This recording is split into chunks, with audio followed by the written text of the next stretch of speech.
Биздин дагы бир угарманыбыз бар. Угармандан мурда урматтуу бир туугандар, барыңыздарды мен эгерде сиздер мындай бир кимдир бирөө менен сурайтышкыңыз келсе, же болбосо мындай бир олтуруп өзүңүз мындай бир адам катар сезиңиз келе турган болсо, Пьер кофеге бар, ошол жерден мен чай ичкенди сунушталат элем. Анткени мусулман бир туугандан ачкан оокатынан бар оз тийип, ошол жерде жүрүп, анан ушундай бир жаңы деңгээлге көтөрүлгөнүбүздү көрүп билгенге сизге мүмкүнчүлүк түзүлөт деген маани келип чыгат. Билесиздер, мынагы Түркиядан келген биздин туугандарыбыз, түрк туугандар бардыгы түрктөрдүн гана ашканасынан оокат жейт. Анткени дегенде аларда патриотизм күч алган. Эми биз кыргыздар же кыргызстандыктар өзүбүздүн кыргызстандык ишкерлерибиздин тамак аштарын кээде чанып башка жака кетип калгандар бар. Ал эмес кээде сантехникке кыргызча кырсаң орус жок беле деп сурагандар дагы кээде кездешип калат. Мисалы үчүн мына жанымда турган Тойбос колбасасына мына кечээ жумада барып көрүп келдик. Чындыгында ошол мынакей Швецияны көрдүк, Американы көрдүк, араб дүйнөсүн көрүп турабыз,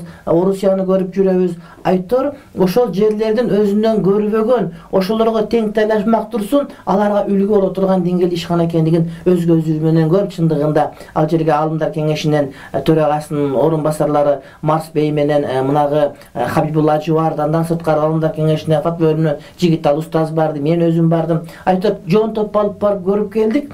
Анан чындыгында биз ыраазы болдук да, ушундай бир өзүбүздүн мусулман жигиттерибиз, өзүбүздүн кыргызстандыктарыбыз, керек болсо кыргыз жигиттер ушундай бир ачкандыгын көрүп суктандык, урматтуу бир тууганым. Анан кээде биз жанагыда алдап мындай бир удмалап жузмалап эле колбаса деп бизге арам оокат берип аткандарга өтө этият болушубуз керек. Адал деп жазылганын бар адал эмес, урматтуу бир тууганым. Азыр бул Кытай деген кошуна оңой эле экен. Эмне жазып берсең сага жазып берип алып келип туруп чаптап кое берер экен. Адал тамак, урматтуу бир тууганым, бул ошол адамдын дуасынын кабыл болушуна себеп боло турган маселе. Анан кечээ бирөө сурайт, таксырым футбол ойноп атсак сурайт келип, ажеке сиз телевизордон ушул жанагыны интернеттен айттыңыз, Тойбос колбасаны ушуну эми мында чындап айттыңызбы же элге жеңил болсун деп айтып койдуңузбу? Мага өзүнчө айтсаңыз дегендей бир сурады. Эми ниетсиз болсо керек, бирок мен чындыгында аябай мындай ичимен жийилкенип кеттим да, анткени элге бөлөк айтып, анан өзүнчө бөлөк айта турган мен эки башым жок. Кыяматка барганда жооп бере турган, кайра өлсө кайра тириле бере турган менин жаным жок.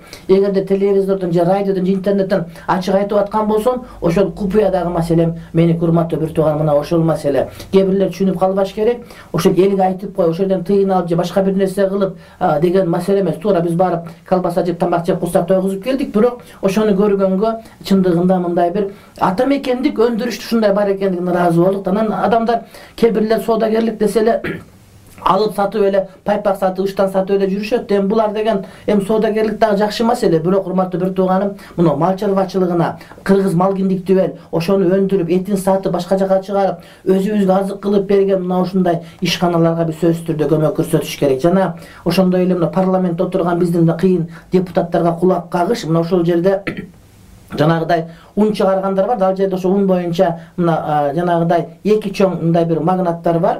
Алар ошол киришип, булар туура кылышкан, ошол ун боюнча салыктарды жокко чыгар азайткан экен. Сүт азыктарына дагы ошондой экен, бирок эт азыктары боюнча урматтуу бир тууганым, ошондой налог маселесинде жеңилдик каралбат. Ошондуктан мына ушуну караш керек деп айтат элем. Анткени биз ошо сүт менен эт бизде биринчи ундан дагы мурда. Нан жок болгон бизде, буудай жок болгон, бирок сүт болгон, эт болгон, урматтуу бир тууганым. Кыргыздын баары буудайга толук акыры орус келгенден кийин жеп баштадык. Болбосо мага чейин буудай жок эле кара жарма кылып, болбосо бет менен жүргөн. Ошондуктан эт азыктарына, чучуктарга колбаса, ушундай нерселерге дагы жогорку кеңеш карап, ушул маселеде налог маселесин сөзсүз түрдө ордуна коюш керек деп мен айтар элем, урматтуу бир тууганым. Кечирип коесуздар, мындай бир кызып кетип, чекеде чыгып кеттим окшойт, бирок мунун бардыгы биз үчүн пайдалуу болгон маселе, урматтуу бир туугандарым.